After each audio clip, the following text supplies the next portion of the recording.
এবং আমার বোনের কাছে গিয়ে এসে বলছে তুমি আমার রাসেল মিয়া নামের ধর্ষণ মামলা দিতে পারো না কেন? তখন আমার বোন কিন্তু খেপে গেছে, তারপর থেকে কিন্তু আমার বোনের সাথে বসে না। আবার এবং দেখেন, ও আমাকে বলছে যে আমরা বাসা ভাড়া নিব মগবাজার, এখানে তোর মা বোনের সাথে থাকা যাবে না। আমি মা বোনের সাথে থাকবো, বিভিন্ন জায়গায় বাসা নিচ্ছে, এখানে নিচ্ছে ওখানে নিচ্ছে।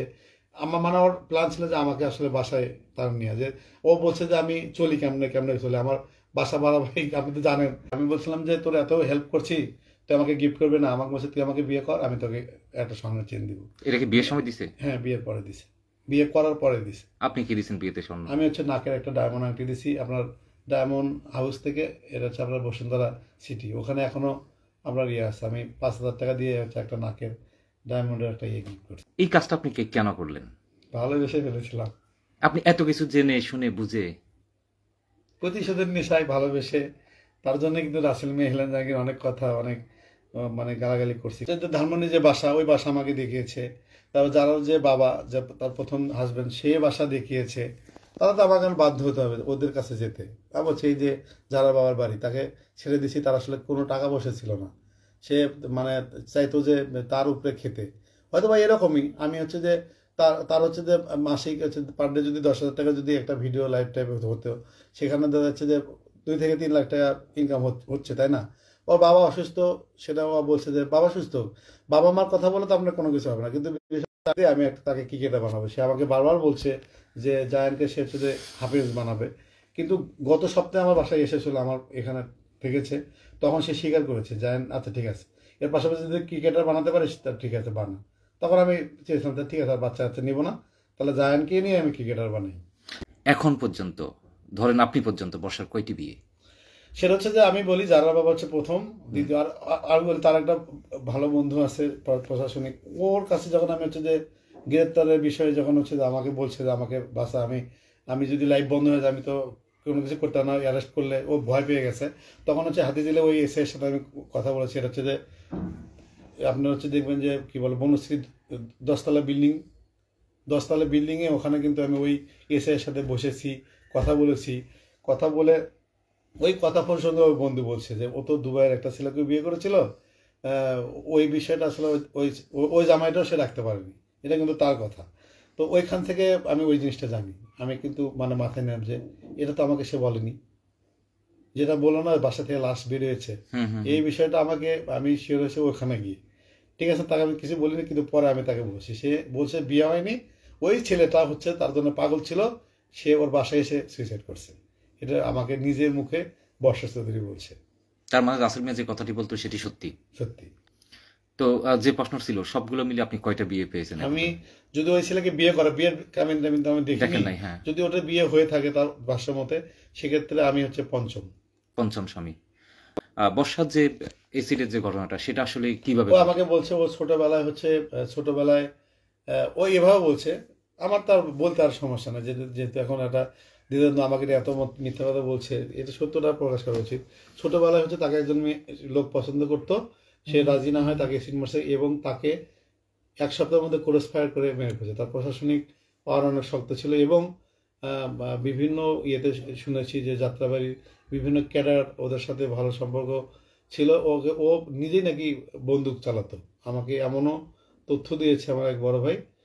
সে হচ্ছে যে তার ইয়ে ছিল, মানে মাস্তানদের সাথে চলতো এবং আরও অনেক কথা বলছে, অনেক নায়কের সাথে তার বন্ধুত্ব ছিল, অনেকে নায়কের সাথে প্রেম করতে চেয়েছিল, কারা কারা সেগুলো আমাকে বলেছে।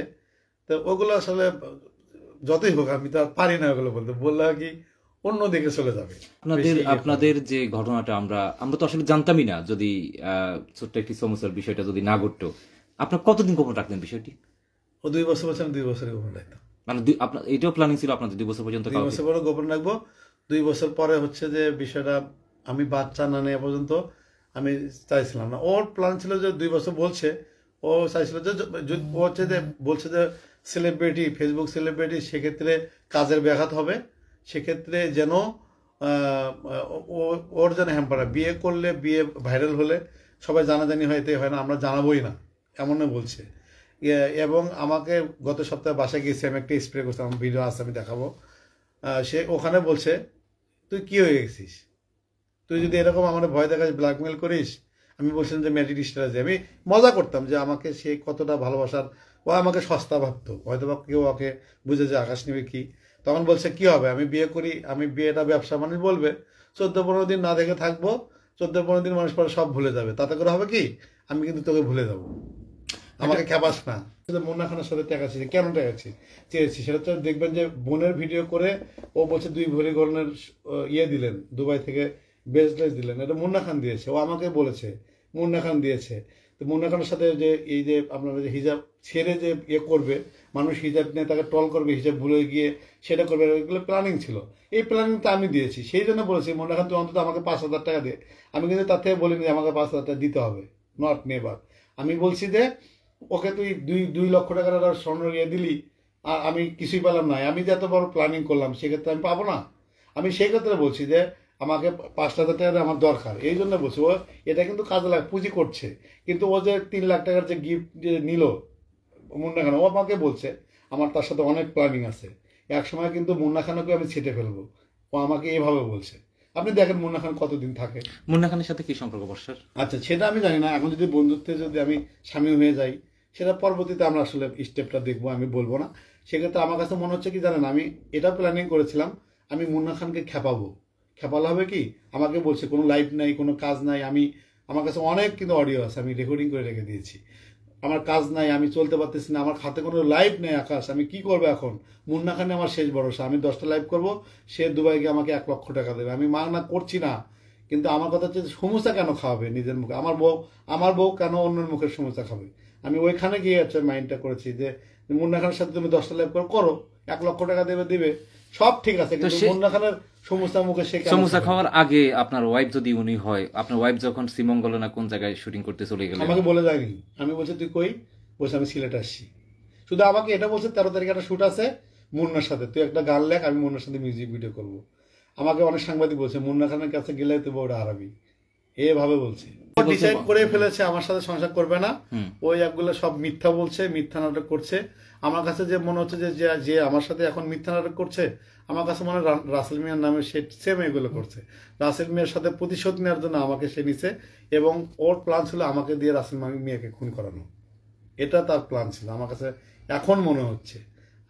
বলে কোর্ট ম্যারেজে লুকালো, আমি আমি তো ভাই আমি তো মুসলমান, তাই না, আমি তো আমি আমি আমি আমার বুকে হাত দিয়ে বলতেছি সে এটা হচ্ছে টাকার বিনিময়ে সরিয়েছে।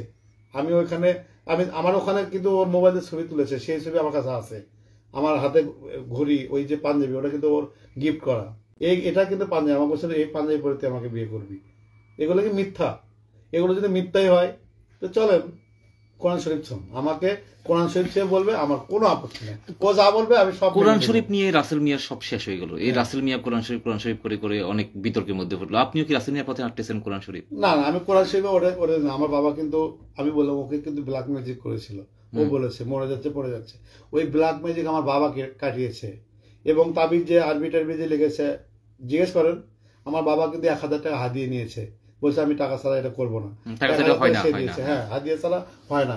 এই ব্ল্যাক ম্যাজিক আমার বাবাকে, আমার বাবার সাথে কথা বলেন, আমার বাবা ইসলামী নিয়ে পড়াশোনা করেছে, আমার বাবার জীবনে মিথ্যা বলে না, আর বাবারা কখনো মিথ্যা বলে না। আমার মাকে নিয়ে আসি, মার সামনে বলুক বাসর হয়নি, এগুলো মিথ্যা শেষ বর্ষা যদি ডিএনএ টেস্টে যদি এগ্রি করে বা অ্যাকসেপ্ট করে, যদি সেখানে আপনি ফেল হন, তাহলে কি হবে? আমি কি বললাম, সে ওয়াইফ না, কোরআন শরীফে হাত ছবে, দ্বিতীয় হচ্ছে ডিএনএ টেস্ট করবে, এরপরে যে সে যদি এখানে যদি জিতে যায় আমি সবার কাছে এসে সরি বলবো, কিন্তু আমি আকাশ নিবিড় মিথ্যা বলছি না, আল্লাহর কসম।